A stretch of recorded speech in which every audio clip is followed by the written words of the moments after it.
Y should a firm have a partnership deed, ये आया था आपका 2011 में। A firm should have a partnership deed, होनी चाहिए पार्टनरशिप डीड या नहीं होनी चाहिए, पहले ये बताइए। होनी चाहिए। क्यों होनी चाहिए? बिकॉज इसमें सारे राइट्स लिखे होते हैं। कल को अगर कोई पार्टनर जो है काम करने से मुकर जाए तो हम उस पर, या फिर कोई हमारे साथ वो फ्रॉड कर ले तो हम उसको स्यू कर सकें। A partner can sue the partnership firm as well as a partnership firm can sue a partner. It explains all the rights and duties of a partner. तो इसलिए ये सब होना चाहिए। अब नेक्स्ट क्वेश्चन बताती हूँ मैं आपको। ABC decided that interest on capital will be provided to each partner at 5%। देखो जो भी कैपिटल इन्वेस्ट करते हैं ना पार्टनर्स, उनको जो है उस पे इंटरेस्ट रेट मिलता है। जो पैसा आप लोग लगा रहे हो तो उसके ऊपर कुछ तो ब्याज मिलेगा ना, कुछ तो इंटरेस्ट मिलेगा। तो 5% मिलता है। But after 1 year she wants no interest on capital to be provided to any partner. State how she can do this. क्या सी ऐसा कर सकता है? सी कह रहा है कि भाई हम किसी भी पार्टनर को 5% नहीं देंगे इंटरेस्ट। बताओ कर सकता है? कमेंट बॉक्स में बताओ मुझे यस और नो।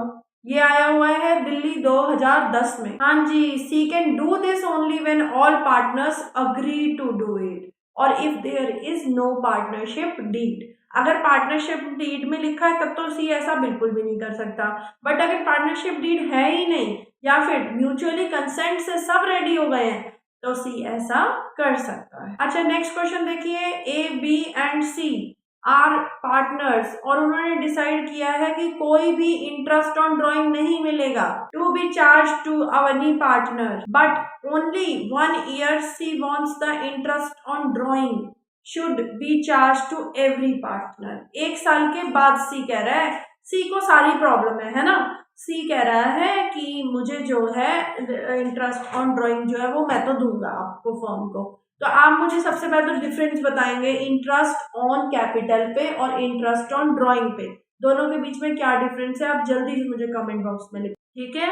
तो यहाँ पर क्या सी कर सकता है ऐसा? 2010 में पूछा हुआ है आपसे, बताइए। इसका भी जो आंसर है that is same as above, जो पहले इंटरेस्ट ऑन कैपिटल का था, कि सी ऐसा तभी कर सकता है जब सारे पार्टनर्स रेडी हो जाए। तो आप समझ रहे हैं ना यहाँ पर कि इसी पैटर्न से क्वेश्चंस आए हुए हैं, ठीक है। ये छोटे छोटे क्वेश्चंस है but it will make a difference in your marks. अब नेक्स्ट क्वेश्चन बोलता है देव ने विड्रू करे हैं 10,000 रुपए on 15th day of every month. Interest on drawing जो है वो 12% से चार्ज करी है। तो आपको इंटरेस्ट ऑन ड्राइंग निकालनी है। ये आया है आपका 2019। तो आप interest on capital, interest on drawing आंखें बंद करके प्रैक्टिस करिए। आंखें बंद करके मैम, हाँ आंखें बंद करके, क्योंकि ये 100% एग्जाम में आता है, ठीक है। तो 10,000 का आपका क्या है, अपने पेंसिल और पेपर पे लिखिए जल्दी से। 10,000 इंटू 12। क्यों? क्योंकि 15 ऑफ एवरी मंथ और हम जो है पूरे साल का निकाल रहे हैं। तो 10,000 इंटू 12 इंटू में 12%, 12/100 इंटू में 6/12, क्योंकि मिड ऑफ द मंथ में हम निकाल रहे हैं तो 6/12। तो आंसर विल बी 7200। आप जल्दी से कैलकुलेट करिए और मुझे कमेंट बॉक्स में बताओ कि तुम्हारा आंसर सही आ रहा है या नहीं। अच्छा जी, इसके बाद हमारा नेक्स्ट क्वेश्चन देखिए क्या कहता है। नेक्स्ट क्वेश्चन कहता है कि 2 आइटम बतानी है जो कि डेबिट साइड पे आती हैं पार्टनर्स करंट अकाउंट के। अब पार्टनर करंट अकाउंट कब बनता है बताओ, कब बनता है? पार्टनर्स करंट अकाउंट बनता है जब जो कैपिटल है आपकी वो होती है फिक्स, ओके। तो पार्टनर का करंट अकाउंट बनता है जब आपकी कैपिटल होती है फिक्स। तो डेबिट साइड पे क्या क्या आएगा आपका? Drawing and interest on drawing. Understood? I hope कि बहुत सारे हमारे क्वेश्चंस जो हैं वो कवर हो चुके हैं। Where would you record interest on drawing when capitals are fluctuating? जब कैपिटल्स फ्लक्चुएटिंग है तो हम कहाँ पर एंट्री करेंगे इसकी इंटरेस्ट ऑन ड्राइंग की?